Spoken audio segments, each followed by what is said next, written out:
Hello hello മാത്തമാജിക് മലയാളത്തിലോട്ട് എല്ലാവർക്കും സ്വാഗതം. ഇന്ത്യൻ പോളിറ്റിയുടെ ചാപ്റ്റർ 1 പാർട്ട് 2ൻ്റെ ലെക്ചറാണ്. അപ്പോൾ ലെക്ചർ കുറച്ച് ഡിലേ ആണെന്ന് എനിക്കറിയാം. ഡിലേ ആവാനുള്ള റീസൺ ഉണ്ട്. കാരണം ഒന്നാമത്തെ കാര്യം എന്ന് പറഞ്ഞു കഴിഞ്ഞാൽ എനിക്ക് കുറച്ച് ഹെൽത്ത് എഫക്റ്റഡായി, കുറച്ച് കഫും കോൾഡൊക്കെയാണ്. അതുപോലെ തന്നെ രണ്ടാമത്തെ കാര്യം, ഈ കഷ്ടപ്പാടിൻ്റെ ഇടയ്ക്ക് അങ്ങനെ റെക്കോർഡ് ചെയ്തൊരു ലെക്ചർ കുറച്ച് നമ്മുടെ ഒരു നിർഭാഗ്യം കൊണ്ട് ഡിലീറ്റ് ആയിപ്പോയി. ഇപ്പോൾ ഇല്ല, ഇത് ലെക്ചർ പിന്നെയും എടുക്കുകയാണ്. അപ്പോൾ ഈ കുറച്ച് കഫും കുറച്ച് പ്രശ്നങ്ങളും ഉള്ളതുകൊണ്ട് എൻ്റെ ശബ്ദം എന്തെങ്കിലും ഇടയ്ക്ക് പ്രശ്നം ഉണ്ടെങ്കിൽ നിങ്ങൾ അപ്പോളജൈസ് ചെയ്യുന്നു. അതുപോലെ തന്നെ ഡിലേക്കും ഞാൻ അപ്പോളജൈസ് ചെയ്യുന്നു. ഇനി വലിയ ഡിലേ ഒന്നും ഇല്ലാതെ ക്ലാസ്സുകൾ ഇടും. അപ്പോൾ നമുക്കൊട്ടും ടൈം വേസ്റ്റ് ഒന്നും ചെയ്യാതെ ക്ലാസ്സിലോട്ട് കടക്കാം. ഫസ്റ്റ് പാർട്ട് നിങ്ങൾ കണ്ട് റിവൈസ് ചെയ്തിട്ടുണ്ടാവുമെന്ന് ഞാൻ വിചാരിക്കുന്നു. ഇത് കാണാത്തവരാണെങ്കിൽ ദയവേത് ഫസ്റ്റ് പാർട്ട് പോയി കാണുക, കണ്ടിട്ട് വരിക. ഇതാണ് നിങ്ങൾ ഫസ്റ്റ് കാണുന്നെങ്കിൽ, കാരണം അതിൽ ഒരുപാട് റെഫറൻസസ് നമ്മൾ ഇതിനകത്ത് യൂസ് ചെയ്യുന്നുണ്ട്. അപ്പോൾ അത് മനസ്സിലാവണം. കാരണം ഇപ്പോൾ നമ്മുടെ സിനിമയൊക്കെ കാണുമ്പോൾ പറയില്ലേ, ഫസ്റ്റ് പാർട്ട് കണ്ടിട്ടേ വരാവുള്ളൂ എന്ന്. അതുപോലെയാണ് അതിനകത്ത് കുറച്ച് റെഫറൻസ് നമ്മൾ ഇതിനകത്ത് യൂസ് ചെയ്യുമ്പോൾ നിങ്ങൾക്ക് മനസ്സിലാവണമല്ലോ. ഓക്കെ, അപ്പോൾ സമയമൊന്നും വേസ്റ്റ് ചെയ്യാതെ നമുക്ക് ക്ലാസ്സിലോട്ട് കിടക്കാം. ഓക്കെ, അപ്പോൾ 1773 തൊട്ട് 1857 വരെ നടന്ന കമ്പനി ഭരണത്തിനെ കുറിച്ചാണ് നമ്മൾ മറ്റേ ക്ലാസ്സിൽ പറഞ്ഞത്. അത് അതിൻ്റെ കാര്യങ്ങളെല്ലാവരും നിങ്ങൾ കേട്ടിട്ടുണ്ടാവും. അപ്പോൾ എന്താ, 1757 നമ്മുടെ മഹത്തായ ഒന്നാം ഇന്ത്യൻ സ്വാതന്ത്ര്യ സമരം നടന്നു അല്ലേ? അതിൻ്റെ അടിസ്ഥാനത്തിൽ എന്താ, ക്വീൻ പറഞ്ഞു, ബ്രിട്ടീഷ് ക്വീൻ രാജ്ഞി പറഞ്ഞു, കമ്പനിയോട് പറഞ്ഞു, നിങ്ങൾ നിങ്ങളുടെ പരിപാടികളൊക്കെ നിർത്തിക്കോ, എന്നിട്ട് എനിക്ക് കയ്യിലോട്ട് ഭരണം തന്നോ, ഇനി ഞാൻ നോക്കിക്കോളാം, അല്ലെങ്കിൽ ബ്രിട്ടീഷ് ക്രൗൺ നോക്കിക്കോളാം എന്ന് പറഞ്ഞു. അതിൻ്റെ അടിസ്ഥാനത്തിലാണ് നമുക്ക് രണ്ടാമത്തെ ഒരു യുഗം 1858 തൊട്ട് 1947 ബ്രിട്ടീഷുകാർ പോകുന്ന വരെയുള്ള 109 വർഷം എങ്ങനെയാണ് ക്രൗൺ ഭരിച്ചത്, എങ്ങനെയാണ് ബ്രിട്ടീഷ് ക്രൗൺ ഇന്ത്യയെ ഭരിച്ചത് എന്ന് നമുക്ക് നോക്കേണ്ടത്. അപ്പോൾ നിങ്ങൾ ഈ കാലഘട്ടത്തിനെക്കുറിച്ച് പ്രധാനമായിട്ടും ചിന്തിക്കേണ്ട ഒരു ബേസിക് കാര്യം, ഈ കാലഘട്ടത്തിലുടനീളം ഇവർ നടത്തിയ നിയമനിർമ്മാണങ്ങളിൽ അവർ ബാക്ക് ഗിയറിട്ട് പോയിട്ടില്ല. ബാക്ക് ഗിയർ എന്ന് ഞാൻ ഉദ്ദേശിക്കുന്നത്, റിവേഴ്സ് ഗിയറിലിട്ട് പോയിട്ടില്ലെന്ന് ഞാൻ ഉദ്ദേശിക്കുന്നത്, 47 സ്വാതന്ത്ര്യം കിട്ടുന്നവരെ ഗ്രാജുവലായിട്ട് ഇന്ത്യക്കാരെ പതുക്കെ ഭരണത്തിൽ പങ്കെടുപ്പിച്ചുകൊണ്ട് പതുക്കെ ഭരണം കുറച്ചുകൂടി ഡീസെൻട്രലൈസ് ചെയ്ത് ഇന്ത്യക്കാർക്ക് കൊടുത്തുകൊണ്ടാണ് ക്വീൻ അല്ലെങ്കിൽ ക്രൗൺ ഭരണം മുന്നോട്ട് കൊണ്ടുപോയത്. അപ്പോൾ അതിലൊരു സ്ഥലത്ത് പോലും ബാക്ക് ട്രാക്ക് ചെയ്ത് പോയിട്ടില്ല. അതിൻ്റെ കാരണം 1757 ഉണ്ടായിട്ടുള്ള സംഭവങ്ങളാണ്. ഓക്കെ, അപ്പോൾ ഈ പശ്ചാത്തലം നിങ്ങൾ മനസ്സിലാക്കണം. ഈ ഒരു പശ്ചാത്തലത്തിൻ്റെ അടിസ്ഥാനത്തിലാണ് ഇനിയുള്ള മുഴുവൻ നിയമനിർമ്മാണങ്ങളെ നമ്മൾ കാണേണ്ടത്, 1858 തൊട്ടുള്ളത്. അപ്പോൾ അതിനെക്കുറിച്ച് പറയുമ്പോൾ നിങ്ങളിത് ഈ വാക്ക് പല സ്ഥലങ്ങളിൽ കണ്ടിട്ടുണ്ടാവും, വൈറ്റ് മാൻസ് ബർഡൻ, വെള്ളക്കാരൻ്റെ ബാധ്യത. ബർഡൻ എന്ന് പറഞ്ഞാൽ ബാധ്യതയാണ്. എന്താ ഈ വെള്ളക്കാരൻ്റെ ബാധ്യത? അതായത് ഭൂഗോളത്തിൻ്റെ പല സ്ഥലത്തും സംസ്കാരങ്ങളും സിവിലൈസേഷനും നന്നായിട്ട് ഭരിക്കാനായിട്ടുള്ള സംവിധാനങ്ങളും തൊട്ട് തീണ്ടിയിട്ടില്ലാത്ത സ്ഥലങ്ങളിൽ വെള്ളക്കാർ പോയി ഭരണം നടത്തി അവിടെ ഒരു സദ്ഭരണം കൊണ്ടുവരുന്നു എന്നുള്ളതാണ് വൈറ്റ് മാൻസ് ബർഡൻ. ഈ കാര്യം ഞാൻ എന്തിനാണ് പറഞ്ഞത് എന്ന് വെച്ചിട്ടുണ്ടെങ്കിൽ, ഈ 1858 ക്വീൻ കമ്പനിയുടെ കയ്യിൽ നിന്നും ഭരണം ഏറ്റെടുക്കുന്ന പരിപാടിയെ ഗവൺമെൻറ് ഓഫ് ഇന്ത്യ ആക്ട് 1858 എന്നാണ് വിളിക്കുന്നത്. അതിന് മറ്റൊരു പേരുള്ളത് act for the good government of India എന്നാണ്. ആ പേര് ശ്രദ്ധിച്ചോ, act for the good government of India. ഭാരതത്തിൻ്റെ സദ്ഭരണത്തിന് വേണ്ടിയാണ് ഞങ്ങളത് കൊണ്ടുവരുന്നത്. ഏതാ, വൈറ്റ് മാൻസ് ബർഡൻ പോലെ. അതിന് വേണ്ടിയിട്ടാണ് ഞാൻ ഈ വൈറ്റ് മാൻസ് ബർഡൻ എന്ന് പറഞ്ഞ കാര്യം പറഞ്ഞത്. മനസ്സിലായോ? അവർ ഉപയോഗിക്കുന്ന ടെർമിനോളജികൾ ശ്രദ്ധിക്കൂ. അവരുടെ ഭരണത്തിനെ ലെജിറ്റിമൈസ് ചെയ്യാൻ, അവരുടെ ഭരണത്തിനെ ന്യായീകരിക്കാൻ വേണ്ടി ഉപയോഗിക്കുന്ന ടെർമിനോളജീസ് വൈറ്റ് മാൻസ് ബർഡൻ, ഭാരതത്തിന് വേണ്ടിയുള്ള സദ്ഭരണം, act for the good government of India എന്നാണ് 1858 ആക്ടിനെ വിളിച്ചത്. പക്ഷേ സദ്ഭരണത്തിന് വേണ്ടിയുള്ളതാണോ അല്ലയോ എന്നുള്ളതൊക്കെ ചരിത്രം നോക്കിയാൽ നമുക്ക് മനസ്സിലാവും. ശരി, കാര്യത്തിലോട്ട് കടക്കാം. അപ്പോൾ ഈ ആക്ട് അനുസരിച്ച് നോക്കിയേ, ക്വീൻ കണ്ടോ, ക്വീൻ ഭയങ്കര ദേഷ്യത്തിലായിരിക്കുന്നത്. കമ്പനിയോട് ദേഷ്യത്തിലിരുന്നപ്പോൾ എടുത്ത ഫോട്ടോയെന്ന് തോന്നുന്നു, എനിക്കറിയില്ല. എന്താണ്, 1857 റിവോൾട്ട് നടന്നതിനകത്ത് ക്യൂൻ എന്താണ് അസംതൃപ്തിയായിരുന്നു. അതിനനുസരിച്ച് 1858 ആക്ടിൽ abolished East India company and complete transfer of power to the ക്രൗണിന് പവർ കൊടുത്തു.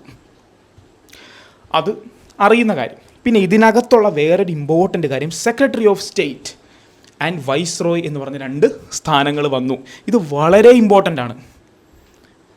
കാരണം ഈ കാലഘട്ടം ഞാൻ പറഞ്ഞല്ലോ റിവേഴ്സ് ഗിയർ ഇല്ലാതിരുന്ന കാലഘട്ടമാണ്. റിവേഴ്സ് ഗിയർ ഇല്ലാതിരുന്ന കാലഘട്ടം ബ്രിട്ടനിലായിരുന്നതുകൊണ്ട് ബ്രിട്ടനിൽ ജനാധിപത്യത്തിൻ്റെ നാമ്പുകൾ പൊട്ടിമുളച്ച സമയമാണ്. ജനാധിപത്യത്തിൻ്റെ നാമ്പ് പൊട്ടിമുളയ്ക്കുമ്പോൾ എന്ത് സംഭവിക്കും? ജനപ്രതിനിധികൾ ഉണ്ടാവും. ജനപ്രതിനിധികൾ എങ്ങോട്ടാണ് പോകുന്നത്? പാർലമെൻറ്റിലോട്ട്.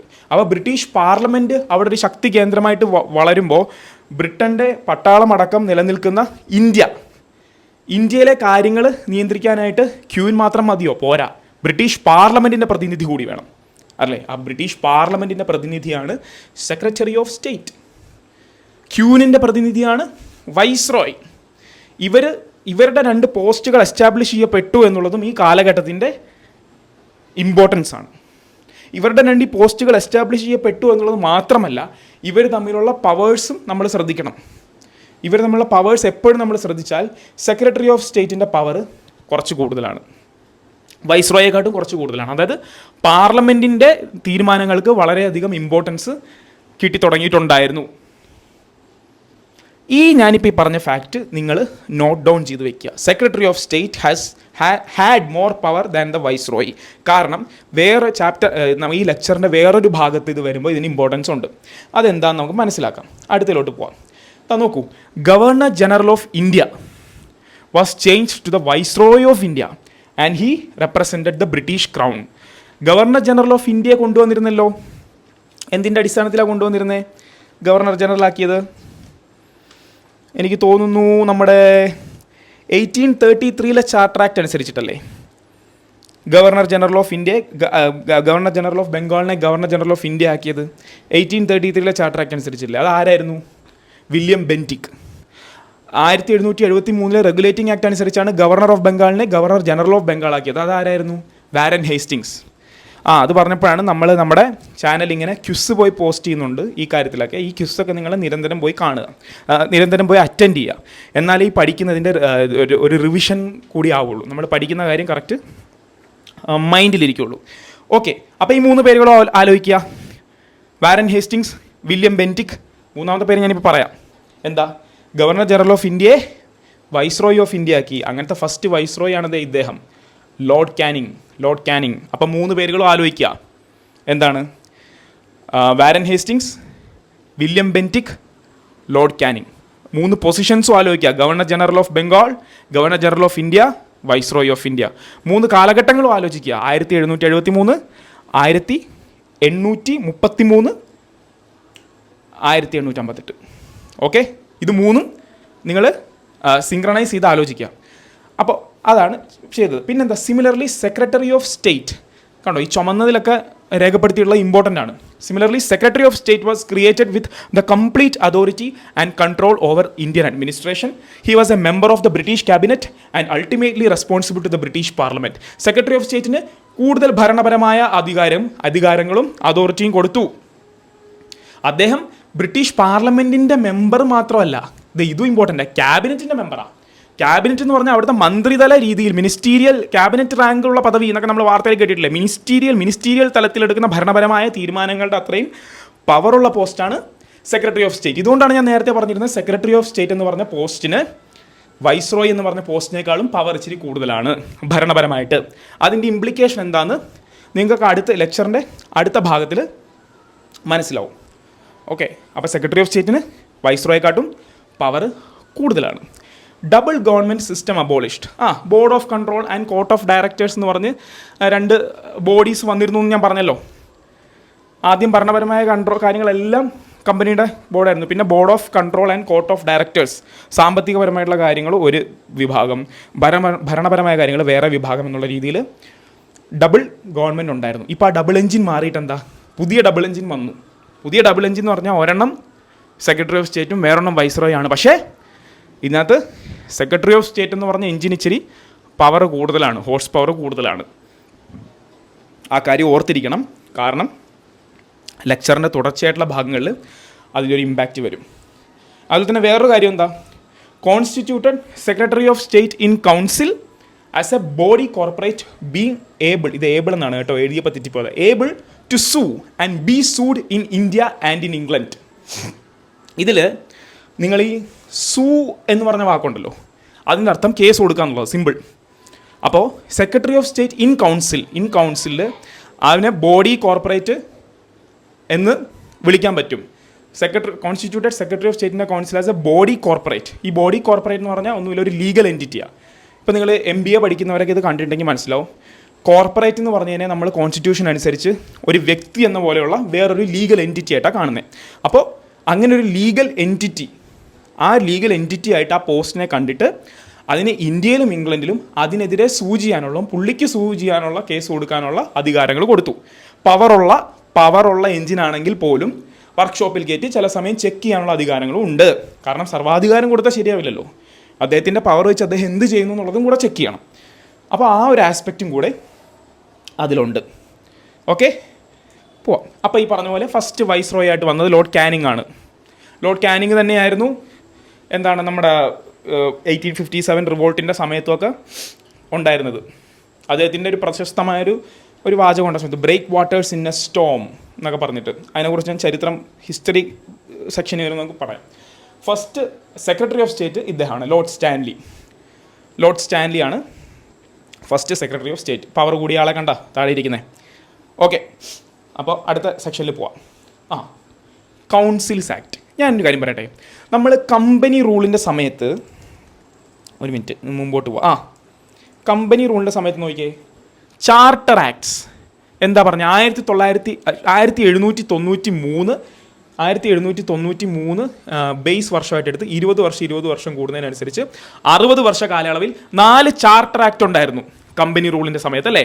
4 ചാർട്ടർ ആക്ട് ആയിരുന്നു പ്രധാനപ്പെട്ട എല്ലാ ഭരണപരമായ കാര്യങ്ങളും ഉണ്ടായിരുന്നത്.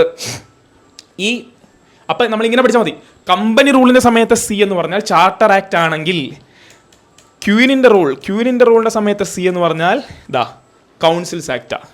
ക്യൂനിൻ്റെ റൂളിൻ്റെ സമയത്ത് C എന്ന് പറഞ്ഞാൽ കൗൺസിൽസ് ആക്റ്റാണ്.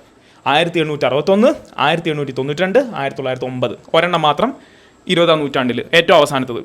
എന്തുകൊണ്ടാണ് ഇതിനെ കൗൺസിൽസ് ആക്ട് എന്ന് വിളിക്കുന്നത്? ലെജിസ്ലേറ്റീവ് കൗൺസിൽ എസ്റ്റാബ്ലിഷ് ചെയ്തെന്ന് പറഞ്ഞില്ലേ? ഈ ലെജിസ്ലേറ്റീവ് കൗൺസിൽ, ഈ കൗൺസിലുകളിലല്ലേ, പ്രൊവിൻഷ്യലും സെൻട്രലുമായിട്ടുള്ള കൗൺസിലുകളിനകത്തല്ലേ ഭരണം നടക്കുന്നത്. അപ്പോൾ അതിനകത്തുള്ള മാറ്റങ്ങൾ മാത്രം കൊണ്ടുവന്നാൽ പോരെ? പിന്നെ ഞാൻ ലെക്ചറിൻ്റെ തുടക്കത്തിൽ പറഞ്ഞു, റിവേഴ്സ് ഗിയർ ഇല്ല, ഫുള്ള് 5th ഗിയറിൽ ഇന്ത്യക്ക് സ്വാതന്ത്ര്യത്തിലോട്ട് പോയിക്കൊണ്ടിരിക്കുക. അപ്പോൾ സ്വാതന്ത്ര്യത്തിലോട്ട് പോയിക്കൊണ്ടിരിക്കുമ്പോൾ എന്താ സംഭവിക്കുന്നത്? ഭരണം നടക്കുന്ന കൗൺസിലിനകത്ത് ഒരുപാട് മാറ്റങ്ങൾ വരും. ആ മാറ്റങ്ങൾ എന്ന് പറഞ്ഞാൽ ആ കൗൺസിലിനകത്ത് അംഗങ്ങളുടെ എണ്ണം കൂട്ടുന്നതായിരിക്കാം, ആ കൂട്ടുന്ന അംഗങ്ങളിൽ ഇന്ത്യക്കാരുടെ പ്രാതിനിധ്യം കൂട്ടുന്നതായിരിക്കാം, ആ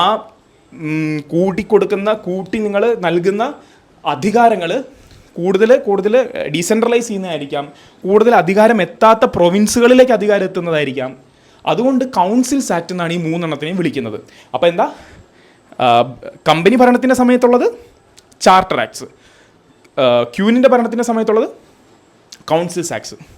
ഇങ്ങനെ ഓർത്താൽ മതി. ഓക്കെ, അങ്ങനെ ഓർത്താൽ മതി. അപ്പോൾ കൗൺസിൽ ആക്ട്സ് എന്താണെന്ന് നമുക്ക് ഓരോന്നായിട്ട് നോക്കാം. അപ്പോൾ ഇന്ത്യൻ കൗൺസിൽസ് ആക്ട് 1861, 1861 ആദ്യത്തെ ഇന്ത്യൻ കൗൺസിൽ ആക്ട് വരുന്നത്. അതിൻ്റെ പ്രധാനപ്പെട്ട കാര്യങ്ങളാണ് ഇവിടെ ഈ കറുത്ത ഇതിൽ കാണിച്ചിരിക്കുന്നത്. നമ്മൾ ഇമ്പോർട്ടൻ്റ് ഒക്കെ കറുത്തയിലാണ് കേട്ടോ കൊടുക്കുന്നത്. എന്താ പറഞ്ഞിരിക്കുന്നത്? Reverse the centralising tendency that the British Raj had since the 1773 regulating act to the charter act of 1853. The sheer power and scale of 1857 revolts was a major reason for this reversal. അതായത് 1773 regulating act തൊട്ട് 1853 charter act, ഏറ്റവും അവസാനത്തെ charter act വരെയുള്ള അതിനകത്ത് സെൻട്രലൈസിങ് tendency, കേന്ദ്രീകരിക്കാനാണ് തുടങ്ങി, അല്ലേ? വിഭജിച്ച് കടന്നിരുന്ന നാട്ടുരാജ്യങ്ങളെ കേന്ദ്രീകരിക്കുകയല്ലേ ചെയ്തുകൊണ്ടിരുന്നത്. അപ്പോൾ കേന്ദ്രീകരിച്ചുകൊണ്ടിരുന്ന ടെൻഡൻസി മാറ്റിയിട്ട് എന്താ, തിരിച്ച് വികേന്ദ്രീകരണം നടത്താൻ തുടങ്ങി. ആ വികേന്ദ്രീകരണം നടത്താനായിട്ടുള്ളതിൻ്റെ പ്രധാനപ്പെട്ട കാരണം 1757 നടന്ന റിവോൾട്ടാണ്. ആ ഗ്ലോറിയസ് ആയിട്ടുള്ള റിവോൾട്ടാണ്, ആ രൂക്ഷമായിട്ടുള്ള റിവോൾട്ടാണ്. അതുകൊണ്ട് ഒന്നാം ഇന്ത്യൻ സ്വാതന്ത്ര്യ സമരം വളരെ വലിയൊരു നാഴികക്കല്ലാണ്.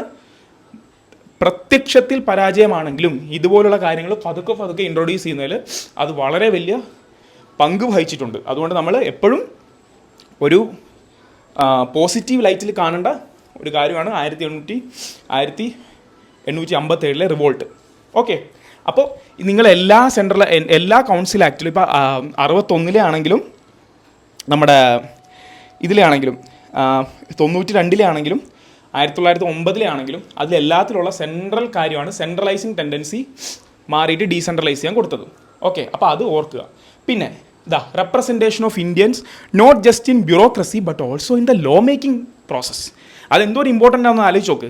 നമ്മൾ പറഞ്ഞു ചാർട്ടർ ആക്ട് 1833 പറഞ്ഞു, അതായത് ലാസ്റ്റുള്ള ചാർട്ടർ ആക്ടിന് തൊട്ട് മുമ്പ് വന്ന 1833 ചാർട്ടർ ആക്ടിൽ പറഞ്ഞു ഇന്ത്യൻസിനെ സിവിൽ സർവീസിലോട്ട് ഇൻഡക്റ്റ് ചെയ്യണം, ഇന്ത്യൻസിനെ സിവിൽ സർവീസിലോട്ട് എടുക്കണം.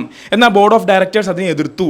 എന്നാൽ പിന്നെ വന്ന 20 വർഷം കഴിഞ്ഞ് വന്ന 1853 വന്ന ചാർട്ടർ ആക്റ്റിൽ അതെടുത്തില്ലേ, അപ്പോൾ സിവിൽ സർവീസിലോട്ട് എടുത്തു. പക്ഷേ ഇവിടെ ഒരു കൈ കടന്ന് ലോ മേക്കിംഗ് പ്രോസസ്സ്, ആ കമ്പനിയോ അല്ലെങ്കിൽ ക്യൂനോ ഉണ്ടാക്കുന്ന അല്ലെങ്കിൽ ബ്രിട്ടീഷ് പാർലമെൻറ്റോ ഉണ്ടാക്കുന്ന നിയമങ്ങൾ നടപ്പിലാക്കാനുള്ള കേവലം ഗുമസ്തന്മാരോ ഉദ്യോഗസ്ഥന്മാരോ മാത്രമല്ലാതെ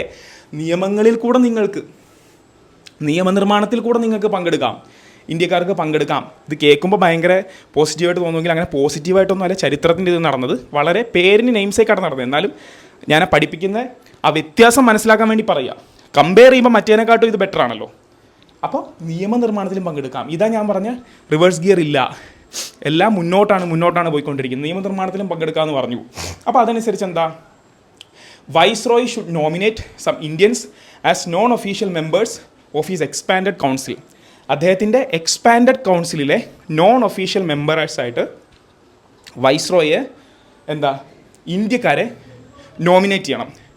നോൺ ഒഫീഷ്യൽ മെമ്പേഴ്സായിട്ട് ഇന്ത്യക്കാരെ നോമിനേറ്റ് ചെയ്യണം. അതുപോലെ തന്നെ അങ്ങനെ നോമിനേറ്റ് ചെയ്ത ഇന്ത്യക്കാരാണ് Raja of Banaras, Raja of Patiala, sir Dinkar Rao. കണ്ടോ, രാജാക്കന്മാരെയും അപ്പോഴും നോമിനേറ്റ് ചെയ്യുന്ന രാജാക്കന്മാരെയും സാർ പദവിയുള്ള അഫ്ലുവൻ്റ് ആയിട്ടുള്ള ആൾക്കാരാണ്. അപ്പോൾ ഇവരെ ഓർത്ത് വെച്ചോ. ഇന്ത്യൻ കൗൺസിൽസ് ആക്ട് 1861 അനുസരിച്ച് വൈസ്രോയുടെ എക്സ്റ്റെൻഡഡ് കൗൺസിലോട്ട് വൈസ്രോയ് നോമിനേറ്റ് ചെയ്ത ആരൊക്കെയാണ്? രാജാ ഓഫ് ബനാറസ്, രാജാ ഓഫ് പട്യാല പഞ്ചാബിലെ, അതുപോലെ തന്നെ ആരാ? Sir Dinkar Rao. Okay, restored the legislative powers of Bombay and Madras presidencies. കണ്ടോ, കാലചക്രം തിരിഞ്ഞത് കണ്ടോ. 1773 റെഗുലേറ്റിംഗ് ആക്ടിൽ എന്താ ചെയ്തേ? ബോംബെ പ്രസിഡൻസിയെയും മദ്രാസ് പ്രസിഡൻസിയെയും ബംഗാൾ പ്രസിഡൻസിയുടെ കീഴിൽ കൊണ്ടുവന്നിട്ട് ബംഗാൾ പ്രസിഡൻസിയെ സെൻട്രൽ പ്രസിഡൻസി ആക്കി. ഇപ്പം എന്താ, ഡീസെൻട്രലൈസേഷൻ നടത്തി. ബോംബെക്കും മദ്രാസിനും ലെജിസ്ലേറ്റീവ് പവേഴ്സ് തിരിച്ചു കൊടുത്തു. പിന്നെന്താ, new legislative councils for Bengal, north western provinces and Punjab.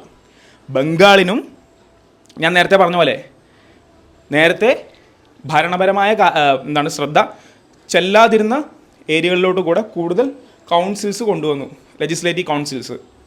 എവിടെ? ബംഗാളിൽ നോർത്ത് വെസ്റ്റേൺ പ്രൊവിൻസിൽ. നോർത്ത് വെസ്റ്റേൺ പ്രൊവിൻസ് എന്ന് പറഞ്ഞാൽ അറിയാലോ, വടക്ക് പടിഞ്ഞാറൻ, നമ്മുടെ ഇന്നത്തെ പഞ്ചാബ്, പാകിസ്ഥാൻ, പഞ്ചാബ്, സിന്ധ് ആ മേഖലകളുണ്ടല്ലോ, അഫ്ഗാനിസ്ഥാൻ വരെയുള്ള ആ മേഖലകൾക്കുള്ള കൗൺസിലും ക്രിയേറ്റ് ചെയ്തു. പിന്നെന്താ പറയുന്നത്, 1859 സിസ്റ്റം ഇൻട്രൊഡ്യൂസ് അതിന് മുമ്പ് ഈ വാക്ക് ചുമപ്പിൽ മാർക്ക് ചെയ്തിരിക്കുന്ന പോർട്ട്ഫോളിയോ എന്ന് പറഞ്ഞ വാക്കില്ലേ, അത് നിങ്ങൾ ശ്രദ്ധിക്കണം. പോർട്ട്ഫോളിയോ എന്ന് പറഞ്ഞ വാക്കെന്ന് പറഞ്ഞു കഴിഞ്ഞാൽ, ഇപ്പോൾ നമ്മുടെ ഇവിടെ കേരളത്തിൽ നിന്നൊക്കെ ഇപ്പോൾ ചില കേന്ദ്രമന്ത്രിമാർ സെലക്ട് ആകുമ്പോൾ നമ്മൾ പറയുമല്ലോ, ഈ മന്ത്രിക്ക് കിട്ടിയിരിക്കുന്ന പോർട്ട്ഫോളിയോ ഇതാണെന്ന് പറഞ്ഞാൽ, എന്ന് വെച്ചാൽ ചുരുക്കം പറഞ്ഞാൽ അദ്ദേഹം കൈകാര്യം ചെയ്യുന്ന ഡിപ്പാർട്ട്മെൻറ്റ്, അത് ഒന്നിലധികം ഡിപ്പാർട്ട്മെൻറ്റ് ഉള്ളതുകൊണ്ടാണ് അതിനെ പോർട്ട്ഫോളിയോ എന്ന് വിളിക്കുന്നത്. ഓക്കെ, അപ്പോൾ ഇപ്പോൾ നിങ്ങൾ ആരെങ്കിലും സ്റ്റോക്ക് മാർക്കറ്റിലൊക്കെ ട്രേഡ് ചെയ്യുന്നവരുണ്ടെങ്കിൽ അറിയാം, നിങ്ങൾ ട്രേഡ് ചെയ്യുന്ന സ്റ്റോക്കുകളെ നിങ്ങളുടെ പോർട്ട്ഫോളിയോ എന്നാണ് വിളിക്കുന്നത്. അപ്പോൾ അതുപോലെ നിങ്ങൾ കണക്ട് ചെയ്താൽ മതി. പോർട്ട്ഫോളിയോ എന്ന് പറഞ്ഞാൽ ഒന്നിൽ കൂടുതൽ ഡിപ്പാർട്ട്മെൻറ്റ്സ്. അത് 1859 ലോർഡ് കാനിങ് ഇൻട്രൊഡ്യൂസ് ചെയ്തിട്ടുണ്ടായിരുന്നു. 1859 ഇൻട്രൊഡ്യൂസ് ചെയ്തു. അതിനെ ഈ 61 കൗൺസിൽസ് ആക്റ്റാണ് റെക്കഗ്നിഷൻ കൊടുത്തത്. Was given recognition by which the member of Viceroy's Council was made in charge of a department of the government. ഒരു മന്ത്രിയെ പോലെ ആയത് ആരാ? ഒരു ഡിപ്പാർട്ട്മെൻറ്റിൻ്റെ ചാർജുള്ള ഒരു മന്ത്രിയെ പോലെ ആയത് ആരാ? വൈസ്രോയുടെ കൗൺസിലിലെ മെമ്പർ. ഇപ്പോഴത്തെ ക്യാബിനറ്റ് പോലെ വൈസ്രോയുടെ കൗൺസിലിലെ മെമ്പറാണ് അതായത്. Viceroy could issue ordinances during an emergency without the concurrence of the legislative council. നമ്മുടെ ഇപ്പം നമ്മുടെ പ്രസിഡൻ്റ് ഇല്ലേ, ഇപ്പം നമ്മുടെ പ്രസിഡൻറ്റ് എമർജൻസി ഡിക്ലെയർ ചെയ്യുമ്പോൾ, ഇപ്പോൾ 75-ലാണ് അവസാനം ഡിക്ലെയർ ചെയ്തത്. പക്ഷേ ഡിക്ലെയർ ചെയ്യുമ്പോൾ നിങ്ങൾ മുമ്പ് പോളിറ്റി പഠിച്ചിട്ടുള്ളവർക്കാണെങ്കിൽ അറിയാം 6 മാസമല്ലേ എൻ്റെ കാലാവധി. ചില പ്രത്യേക സാഹചര്യങ്ങൾ അത് എക്സ്റ്റെൻഡ് ചെയ്യും, പക്ഷേ 6 മാസമാണ് കാലാവധി. അതിൻ്റെ ജനസിസ്, അതിൻ്റെ നാന്ദി, അതിൻ്റെ ഉൽപ്പത്തി ഇവിടെ നിന്ന് നോക്കിയേ, ഇതും 6 മാസമാണ്. അപ്പോൾ വൈസ്രോയ്ക്ക് ആ ഒരു പവർ കൂടെ കൊടുത്തു. എന്ത്? Viceroy could issue ordinances during an emergency without the concurrence of the legislative council. Legislative കൗൺസിലിന് സമ്മതമില്ലാതെ എമർജൻസി പ്രഖ്യാപിക്കാനുള്ള അവസരം വൈസ്രോയ്ക്ക് ഉണ്ട് എന്നാണ് പറയുന്നത്. ഓക്കെ, ഇനി അടുത്ത ഇന്ത്യൻ കൗൺസിൽ ആക്ടിലോട്ട് വരാം. 1892. ഇതാ നോക്കൂ, ഇമ്പോർട്ടൻ്റ് ആയിട്ടുള്ള കാര്യത്തിൽ ഞാൻ എപ്പോഴും പറയാനുള്ള ജനറൽ ആയിട്ടുള്ള കാര്യമുണ്ട്. Increase the functions of the legislative councils. Legislative കൗൺസിലിൻ്റെ ഫംഗ്ഷൻ കൂട്ടി and gave them the power of discussing budget and addressing questions to the executive. അത് വളരെ ഇമ്പോർട്ടൻ്റാണ് അല്ലേ? പവർ കൂട്ടി എന്നുള്ളത് മാത്രമല്ല, ഒന്ന് ആലോചിക്കൂ, ബജറ്റ് വളരെ ഇമ്പോർട്ടൻ്റ് അല്ലേ? ധനകാര്യ രേഖയാണ് ബജറ്റ്. അതിനകത്ത് ചർച്ച ചെയ്യാനും ക്വസ്റ്റ്യൻസ് ചോദിക്കാനുമുള്ള സ്വാതന്ത്ര്യം കൊടുത്തു. ഒരു ക്വസ്റ്റ്യനേ ഉള്ളൂ കേട്ടോ, അത് വേറെ കാര്യം. അത് ഞാൻ സർക്കാസ്റ്റിക് ആയിട്ട് പറഞ്ഞു. അതെന്താണെന്ന് നിങ്ങൾക്ക് ഞാൻ അടുത്ത കാര്യത്തിൽ എക്സ്പ്ലെയിൻ ചെയ്യുമ്പോൾ മനസ്സിലാവും. അതായത് സ്വാഭാവികമായിട്ട് ക്വസ്റ്റ്യൻ ചോദിക്കുന്നതിനൊക്കെ പരിധിയുണ്ടല്ലോ. ഒരു നിയമസഭയിൽ ഇപ്പോഴും നമുക്കറിയാം, നമ്മൾ മുൻകൂട്ടി തയ്യാറാക്കിയ സ്റ്റാർ ഇട്ട ചോദ്യങ്ങൾ, സ്റ്റാർ ഇടാത്ത ചോദ്യങ്ങൾ എന്നൊക്കെ പറഞ്ഞ് കൊടുത്തിട്ടാണ് ചോദിക്കുന്നത്. അതുപോലെ കൗൺസിൽസ് ആക്ട് 1892 അനുസരിച്ച് ലെജിസ്ലേറ്റീവ് കൗൺസിൽസിൻ്റെ ഫംഗ്ഷനിങ് കൂട്ടി. പക്ഷേ gave them the power of discussing budget and addressing questions to the executive. എക്സിക്യൂട്ടീവിനോട് ചോദ്യങ്ങൾ ചോദിക്കാനുള്ള പവർ കൂടെ കൊടുത്തു. ഡിസ്കസിങ് ബജറ്റ് മാത്രമല്ല, ചോദ്യങ്ങൾ ചോദിക്കാനുള്ള. അപ്പോൾ എന്താ, നിങ്ങൾ ഇമ്പോർട്ടൻ്റ് കാര്യമായിട്ട് 1892 കൗൺസിൽസ് ആക്ടിൻ്റെ ഇമ്പോർട്ടൻ്റ് കാര്യമായിട്ട് നിങ്ങൾ ചിന്തിക്കണം. ഇപ്പം തന്നെ എഴുതി വെച്ചോ, നിങ്ങളുടെ നോട്ടിൽ എഴുതി വെച്ചോ. 1892 കൗൺസിൽസ് ആക്ടിൻ്റെ ഇമ്പോർട്ടൻ്റ് കാര്യം എന്ന് പറഞ്ഞു കഴിഞ്ഞാൽ അത് ബജറ്റും ചോദ്യങ്ങൾ ചോദിക്കുന്നതാണ്. അടുത്ത ഇമ്പോർട്ടൻ്റ് പോയിന്റ് എന്താ? Increase the number of non official members in the central and provincial legislative councils. അതായത് നോൺ ഒഫീഷ്യൽ മെമ്പേഴ്സിൻ്റെ നമ്പർ അത് സെൻട്രലും പ്രൊവിൻഷ്യൽ ലെജിസ്ലേറ്റീവ് കൗൺസിലിൽ ഇൻക്രീസ് ചെയ്തു എന്നുള്ളതാണ് വേറൊരു കാര്യം. Increase the number of non official members in the central and provincial legislative councils. സ്വാഭാവികമായിട്ട് നടക്കുന്നൊരു കാര്യം. പിന്നെന്താ, first form of elections were introduce. 1892 first form of elections പറഞ്ഞിട്ടില്ല, അതിന് പ്രത്യേകതയുണ്ട്. For filling some non official seats both in central and provincial legislative councils. അതായത് ഈ central legislative കൗൺസിലും പ്രവിശ്യകളുള്ള ലെജിസ്ലേറ്റീവ് കൗൺസിൽസിലും ചില നോൺ ഒഫീഷ്യൽ സീറ്റുകളുണ്ടല്ലോ. ഈ നോൺ ഒഫീഷ്യൽ സീറ്റുകൾ ഫില്ല് ചെയ്യുന്നതിനായിട്ട് ഒരു type of election, direct election അല്ല. അതുകൊണ്ടാണ് എന്താ ഈ പറഞ്ഞിരിക്കുന്നത്, the word election was not however used in the act. ഈ ആക്ടിൽ ഇലക്ഷൻ എന്ന് പറഞ്ഞ വേർഡ് യൂസ് ചെയ്തിട്ടില്ല. കാരണം അത് നോമിനേറ്റ് ചെയ്യുക, ചില പ്രത്യേക ബോഡികൾ നോമിനേറ്റ് ചെയ്യുന്നതുകൊണ്ടാണ് അത് അങ്ങനെ നടന്നിട്ടുള്ളത്. ഓക്കെ, അപ്പോൾ ഞാൻ പറഞ്ഞു 1892 കൗൺസിൽസ് ആക്ടിനെ സംബന്ധിച്ച് പ്രധാനമായിട്ട് നിങ്ങൾ അറിഞ്ഞിരിക്കേണ്ടത് ബഡ്ജറ്റ് എന്ന് പറഞ്ഞ വേർഡ് യൂസ് ചെയ്തിട്ടുണ്ട് അല്ലേ? അതുപോലെ തന്നെ ലെജിസ്ലേറ്റീവ് കൗൺസിൽസിൻ്റെ പവർ കൂട്ടി അതിൻ്റെ കൂടെ ചോദ്യങ്ങൾ ചോദിക്കാനുള്ള അധികാരം എക്സിക്യൂട്ടീവിനോട്. അപ്പോൾ എഴുതിക്കോ, Indian councils act 1892, budget and questions, ബഡ്ജറ്റും ചോദ്യങ്ങളും, അതാണ് ഇമ്പോർട്ടൻറ്റ് ഫാക്ടർ. ഓക്കെ, അപ്പോൾ ഇവിടെ ഒരു എക്സ്ട്രാ ഇൻഫർമേഷൻ ഉണ്ട്. The first budget of British India was presented on February 18, 1860 by James Wilson, a Scottish economist and politician. ഒരു സ്കോട്ടിഷ് എക്കണോമിസ്റ്റും പൊളിറ്റീഷ്യനുമായിട്ടുള്ള ജെയിംസ് വിൽസൺ ആണ് 1860 ആദ്യമായിട്ട് ബ്രിട്ടീഷ് ഇന്ത്യയിലെ ബജറ്റ് പ്രസൻറ്റ് ചെയ്തത്. അത് എഴുതി വെച്ച് അങ്ങനെ തന്നെ പഠിച്ചോ. ഓക്കെ, ഇപ്പം എന്താ 1909 ആയി, 20ാം നൂറ്റാണ്ടിൻ്റെ പിറവിയായി. അപ്പോൾ 20ാം നൂറ്റാണ്ടിൻ്റെ പിറവിയാകുമ്പോൾ എന്താ സംഭവിക്കുക? ഞാൻ നേരത്തെ പറഞ്ഞിരുന്നു, സെക്രട്ടറി ഓഫ് സ്റ്റേറ്റ്, അതായത് ബ്രിട്ടീഷ് പാർലമെൻറ്റിൻ്റെ പ്രതിനിധിയായിട്ടുള്ള സെക്രട്ടറി ഓഫ് സ്റ്റേറ്റിന് ബ്രിട്ടീഷ് ക്യൂനിൻ്റെ അല്ലെങ്കിൽ കിങ്ങിൻ്റെ ക്രൗണിൻ്റെ, അല്ലെങ്കിൽ ക്രൗൺ എന്ന് പറയും, ക്യൂനെന്നും കിങ്ങെന്നും ജെൻഡർ വേർതിരിവില്ലാതെ ഒറ്റ വാക്കി പറയുമ്പോൾ നമ്മൾ ക്രൗൺ എന്ന് പറയും. ആ ക്രൗണിൻ്റെ പ്രതിനിധിയായിട്ടുള്ള വൈസ്രോയേക്കാളും സെക്രട്ടറി ഓഫ് സ്റ്റേറ്റിന് പവർ കൂടുതലാണ്. ഒരു പ്രത്യേക ആസ്പെക്റ്റിന് വേണ്ടി നിങ്ങൾ ഓർത്തിരിക്കണം എന്ന് പറഞ്ഞിട്ടുണ്ടായിരുന്നില്ലേ? അതാണ് ഇത് ഇവിടെ കാണുന്നത്. മോർലി മിൻഡോ റിഫോംസ്, അതായത് ഏറ്റവും അവസാനത്തെ കൗൺസിൽസ് ആക്ട് ആയിട്ടുള്ള Indian councils act 1909 Morley Minto reforms നിങ്ങൾ വിളിക്കും. ഇതിലെന്തുകൊണ്ടാണ് ആ ആസ്പെക്റ്റ് എന്ന് പറഞ്ഞാൽ, ആദ്യം എഴുതിയിരിക്കുന്ന പേരാരുടെയാണ്? മോർലിയുടെ. ആദ്യം നമ്മൾ എഴുതുന്ന പേരാരുടെയാണ്? സ്വാഭാവികം ഏറ്റവും കൂടുതൽ ഇമ്പോർട്ടൻസ് ഉള്ള, പ്രാധാന്യം കൂടുതലുള്ള ആളുടെ. അപ്പോൾ ഇതിൽ നിന്ന് സെക്രട്ടറി ഓഫ് സ്റ്റേറ്റ് ആരാന്ന് ഗസ് ചെയ്തൂടെ? ആരാ? മോർലിയ. കണ്ടോ? അപ്പോൾ സെക്രട്ടറി ഓഫ് സ്റ്റേറ്റിൻ്റെ പേര് ആദ്യം എഴുതും. എന്തുകൊണ്ട്? സെക്രട്ടറി ഓഫ് സ്റ്റേറ്റ് എന്ന് പറഞ്ഞ എഞ്ചിന് പവർ കൂടുതലുള്ളതുകൊണ്ട്, നേരത്തെ പറഞ്ഞ പോലെ. അപ്പോൾ മോർലിയാണ് സെക്രട്ടറി ഓഫ് സ്റ്റേറ്റ്, മിൻഡോ ആണ് വൈസ്രോയ്. അപ്പോൾ 1909 20-ാം നൂറ്റാണ്ടിൻ്റെ തുടക്കത്തിൽ വന്ന ഏറ്റവും അവസാനത്തെ ഇന്ത്യൻ കൗൺസിൽസ് ആക്ടിനെ മോർലി മിൻഡോ റിഫോംസ് എന്ന് നമ്മൾ വിളിക്കുന്നു. മോർലി മിൻഡോ റിഫോംസ് എന്ന് വിളിക്കാൻ കാരണം മോർലിയാണ് സെക്രട്ടറി ഓഫ് സ്റ്റേറ്റ്, മിൻഡോ ആണ് വൈസ്രോയ്. അതിൻ്റെ കാരണം, ഇതിൻ്റെ പ്രാധാന്യം എന്ന് പറഞ്ഞു കഴിഞ്ഞാൽ എല്ലാ കൗൺസിൽസ് ആക്റ്റും പോലെ ഇതിലും മെമ്പേഴ്സിൻ്റെ നമ്പർ കൂട്ടി. എന്താ? സെൻട്രൽ ലെജിസ്ലേറ്റീവ് കൗൺസിലിലെ മെമ്പേഴ്സിൻ്റെ എണ്ണം 16 നിന്ന് 60 ആക്കി. വളരെ വലിയ കൂട്ടലാണ്. പക്ഷേ ഇത് നൊട്ടോറിയസ് ആയിരുന്നു. എന്തിന്? മതപരമായ വിഭജനം ആദ്യമായിട്ട് കൊണ്ടുവന്നത് ഈ ആക്റ്റാണ്, മോർലി മിൻഡോ റിഫോംസ് ആക്റ്റാണ്. കാരണം communal electorate was introduced by giving separate electorate to Muslims, through which Muslim members were to be elected only by Muslim voters. കണ്ടോ? സെപ്പറേറ്റ് ആയിട്ടുള്ള ഇലക്ട്രേറ്റ് കൊടുക്കാൻ തുടങ്ങി. ആർക്ക്? മുസ്ലിം വോട്ടേഴ്സിന് ഒരു പ്രത്യേക ഇത് എന്ന് വെച്ച് കഴിഞ്ഞാൽ, മുസ്ലിംസ് ആയിട്ടുള്ള ഈ പ്രൊവിൻസസിലെയും സെൻട്രൽ കൗൺസിലിലെയും നോൺ ഒഫീഷ്യൽ മെമ്പേഴ്സിലോട്ട് ഇന്ത്യക്കാരെ സെലക്ട് ചെയ്യുമല്ലോ. അതിൽ മുസ്ലിം മെമ്പേഴ്സ് ഉണ്ടാവുമല്ലോ. ആ മുസ്ലിം മെമ്പേഴ്സിനെ സെലക്ട് ചെയ്യാനുള്ള അവകാശം മുസ്ലിംസിന് മാത്രമാണെന്ന് പറഞ്ഞുള്ള വിഭജനത്തിൻ്റെ നാന്ദി കുറിച്ചത് ഈ മോർലി മിൻഡോ റിഫോംസ് ആണ്. അതിൽ ലോർഡ് മിൻഡോയെ അതുകൊണ്ടാണ് lord Minto was known as the father of communal electorate. Lord മിൻഡോയെ ഫാദർ ഓഫ് കമ്മ്യൂണൽ ഇലക്ട്രേറ്റ് എന്ന് വിളിക്കാൻ കാരണം അതുകൊണ്ടാണ്. ഇനി നേരത്തെ ഞാൻ കളിയാക്കി പറഞ്ഞിരുന്നു, മറ്റേ 1892 കൗൺസിൽസ് ആക്ടിൽ ഒരെണ്ണം ചോദിക്കാമെന്ന് പറഞ്ഞിരുന്നു. അത് കാരണം എന്ന് വെച്ചാൽ അത് നോക്കിയേ, members were allowed to ask supplementary questions, move resolutions on the budget and so on. Members supplementary ആയിട്ടുള്ള ചോദ്യങ്ങൾ ചോദിക്കാനും റെസൊല്യൂഷൻസ്, ബജറ്റിൽ റെസൊല്യൂഷൻസ് കൊണ്ടുവരാനും മറ്റുള്ള കാര്യങ്ങൾക്കും അവർ അനുവദിച്ചിരുന്നു എന്നുള്ളതാണ് കൗൺസിൽസ് ആക്റ്റിൽ. അപ്പോൾ കൂടുതൽ ചോദ്യങ്ങൾ വരുന്നു. അപ്പോൾ അത് ഇമ്പോർട്ടൻ്റ് ആയിട്ടുള്ള കാര്യമാണല്ലോ. റെസൊല്യൂഷൻ മൂവ് എന്ന് പറഞ്ഞാൽ എന്താണ്? കൈൻഡ് ഓഫ് എതിരഭിപ്രായം പറയുന്ന പോലെ തന്നെയാണ്. അപ്പോൾ എന്താ ഞാൻ പറഞ്ഞല്ലോ, 5th ഗിയറിൽ മുമ്പോട്ട് പോകുന്ന പ്രക്രിയ പുറകോട്ട് വന്നിട്ടില്ല. പക്ഷേ പുറകോട്ട് ഇടിക്കുന്ന ചില കാര്യങ്ങൾ ഇതുപോലെയുള്ള കമ്മ്യൂണലായിട്ട് വിഭജിച്ച കാര്യങ്ങൾ ബ്രിട്ടീഷുകാരുടെ കുതന്ത്രങ്ങളാണ്. അല്ലേ? തന്ത്രമൊന്നും അറിയില്ലടാ എന്ന് പറഞ്ഞ പാട്ടൊന്നും ബ്രിട്ടീഷുകാർക്ക് ഒരിക്കലും പാടാൻ പറ്റില്ല. കാരണം നമുക്കിത് പഠിച്ചു കഴിഞ്ഞാൽ മനസ്സിലാവും. കുതന്ത്രങ്ങളുടെ ഒരു ശേഖരമാണ് എല്ലാ നല്ല കാര്യങ്ങളുടെ ഇടയിലും.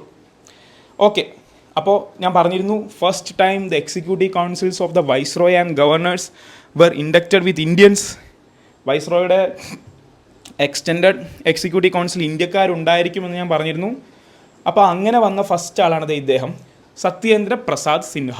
SP സിൻഹ ആണ് the first Indian to join the viceroy's executive council. അത് നിങ്ങൾ ഓർത്തോ. സത്യേന്ദ്ര പ്രസാദ് സിൻഹ എന്ന SP സിൻഹയാണ് വൈസ്രോയുടെ എക്സിക്യൂട്ടീവ് കൗൺസിലിൽ ജോയിൻ ചെയ്ത ഫസ്റ്റ് ഇന്ത്യക്കാരൻ. അദ്ദേഹം ഒരു ലോ മെമ്പറായിരുന്നു. കാരണം അന്നത്തെ ഇന്ത്യൻ ഇൻഡിപെൻഡൻസ് മൂവ്മെൻറ്റുള്ള മിക്ക ആൾക്കാരെ നിങ്ങൾ എടുത്താൽ മനസ്സിലാവും, ഭൂരിഭാഗം ഉയർന്ന വിദ്യാഭ്യാസം ഉള്ള ആൾക്കാരും ലോയിലായിരുന്നു. ഇപ്പോൾ മഹാത്മാഗാന്ധി ആണെങ്കിലും പോയത് ലോയിലാണ്, അംബേദ്കർജി ആണെങ്കിലും ലോയിലാണ്, നെഹ്റു ലോയിലാണ്, മിക്ക ആൾക്കാരും ലോയിലാണ്. കാരണം എന്താ?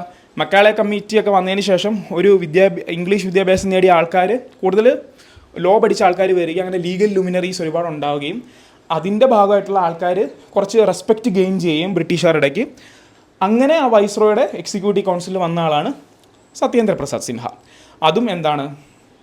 1909 നമ്മുടെ മോർലി മിൻഡോ റിഫോംസിൻ്റെ ഒരു പ്രധാനപ്പെട്ട ഭാഗമാണ്. ഓക്കെ, പിന്നെയുള്ള എന്താ? ഗവൺമെൻറ് ഓഫ് ഇന്ത്യ ആക്ട്സ് ആണ്.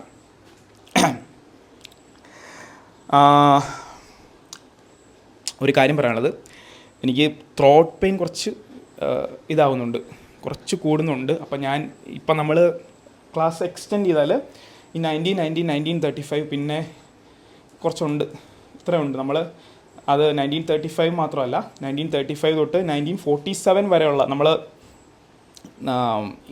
ഇന്ത്യൻ ഇൻഡിപെൻഡൻസ് ആക്ട് വരെയുള്ള കാര്യം, ഇന്ത്യൻ ഇൻഡിപെൻഡൻസ് ആക്ടിൽ നിന്ന് കോൺസ്റ്റിറ്റ്യൂവൻ്റ് അസംബ്ലി വരെയുള്ള കാര്യം ഞാനിവിടെ നോട്ട്സ് റെഡിയാക്കി വെച്ചിട്ടുണ്ടായിരുന്നു. വായിച്ച് നോട്ട്സ് റെഡിയാക്കി വെച്ചു. ഈ ആദ്യത്തെ ലെക്ചറിൽ ഞാൻ ഇവിടം വരെ ലെക്ചർ എടുത്തിട്ടുണ്ടായിരുന്നു. പക്ഷേ ഞാൻ പറഞ്ഞ പോലെ എനിക്ക് വയ്യാത്തതുകൊണ്ട്, ഒട്ടും ബോധമില്ലാത്തതുകൊണ്ട് അത് ഡിലീറ്റായി പോയ ഒരു പ്രത്യേക കാരണം കൊണ്ട്. അതിപ്പോൾ ഞാൻ രണ്ടാമത് ലെക്ചർ എടുക്കുന്നത് കൊണ്ട് വോയിസ് ഇത്തിരി സ്ട്രെയിനാണ്. അപ്പോൾ നിങ്ങൾ ക്ഷമിക്കുക. നമുക്ക് തൽക്കാലം ഇവിടെ ഈ എന്താ പറയുക, ഇവിടെ നിർത്താം. ഇവിടെ കൗൺസിൽസ് ആക്ട് നമ്മൾ 3 നോക്കിയല്ലേ?